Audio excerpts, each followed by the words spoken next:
جو حرام سے خون بنے گا اور گوشت بنے گا وہ باغی ہی بنائے گا. آج لوگ, میں اتنی بڑی اسکول میں ڈال رہا ہوں اپنے بچے کو کہ میرا بچہ اچھا بنے. بھائیو, اچھے اسکول سے بچہ اچھا بننے میں صرف 5%, بس 95% حلال غذا. آج غذا حرام ہے. اس لیے دیکھ لو, بچے ڈاکٹر بن جا رہے ہیں, ٹیچر بن جا رہے ہیں, انجینئر, ماں باپ کو چھوڑ کے بھاگ جا رہے ہیں. اب ماں باپ بڑھاپے میں رو رہے, کیوں؟ کھلایا کیا؟ یہ بتاؤ, کیا کما کے کھلایا؟ اس پر ایک بات میں آپ کو بتاؤں, توجہ کرنا. حلال کیا اپنا اثر ہے. ایک بزرگ تھے, نام نہیں لوں گا اب ان کا, نام لوں کیونکہ جب کوئی عبرت کی بات بیان کرنی ہوتی تو میں بزرگوں کا نام نہیں لیتا. بہت بڑے بزرگ تھے, بہت بڑے بزرگ. ان کا شمار غوث پاک کے اور غریب نواز کے بھی پیروں میں ہوتا ہے, پیروں کے پیروں میں ہوتا ہے. ان کا بیٹا تھوڑی مستی کرتا.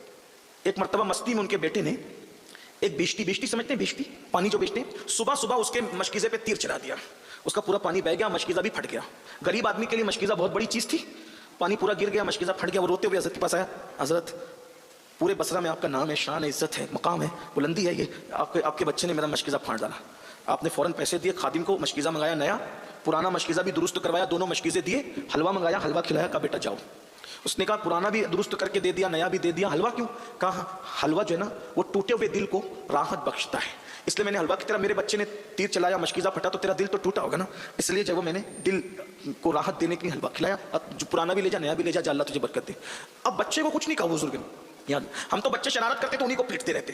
ان کو پیٹنے والوں کبھی اپنے آپ کو بھی پیٹو, کبھی اپنی قسمت کو, اپنی تقدیر پہ بھی غور کرنا, اپنی کرتوت پر بھی غور. بچے کو کچھ نہیں کہا. گھر میں آئے, بیوی کو کہا, فرما بردار بیوی, بتاؤ جب یہ تمہارے پیٹ میں تھا تو تم نے کیا کیا کھایا تھا, لقمہ تمہارا کیسا تھا, یہ بتاؤ. حضور میں نے تو حلال کے سوا کچھ کہا. میں تمہیں مہلت دیتا ہوں, سچ بتانا ورنہ سزا ملے گی. بہت غور کیا, جب جان پہ بنائی, پریشان ہوئی تو بہت غور کیا. حضور بات یاد آ گئی, غلطی ہوئی, بہت بڑی غلطی. کہا کیا؟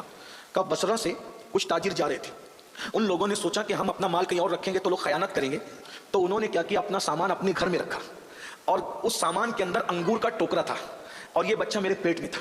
تو انگور کی خوشبو اتنی آ رہی تھی, میرا دل چاہ رہا تھا کہ انگور کھاؤں, اور آدھی رات ہو چکی تھی, اجازت لے نہیں سکتی تھی. اگر بغیر اجازت انگور کھاتی تو حرام ہوتا. تو میں نے کیا کیا, لذت بھی مل جائے, چوری بھی نہ ہو, تو میں نے سوئی لی, اور سوئی لے کر انگور میں چبویا, اور سوئی کے ناکے پر جو پانی آیا انگور کا, وہ میں نے چوس کر اس کی لذت لے لی. کہا یہ اسی کی نحوست ہے کہ تو نے اتنا حرام کھایا نا, یہ بیٹا اسی لیے بدماش اور شرارتی پیدا ہوا. اتنے بڑے ولی کی بیوی اگر انگور کا رس, سوئی کے ناکے پہ انگور کا رس کتنا آتا ہے, جب وہ چوس لے تو حال یہ ہوتا ہے کہ بچہ بدماش اور شرارتی پیدا ہوتا ہے. جو قرضہ لے کر کھا رہے ہیں, ادا نہیں کر رہے ہیں, پورا ہڑپ کر جا رہے ہیں, بھائیوں کا قصہ نہیں دے رہے ہیں, بہنوں کا حصہ دبا لے رہے ہیں, موبائل چوری کر کے کھا رہے ہیں, سود کے پیسے کھا رہے ہیں, حرام کے پیسے کھا رہے ہیں, دادا گیری کر کے بھتہ وصول کر رہے ہیں, ان کی اولادوں کا کیا ہوگا؟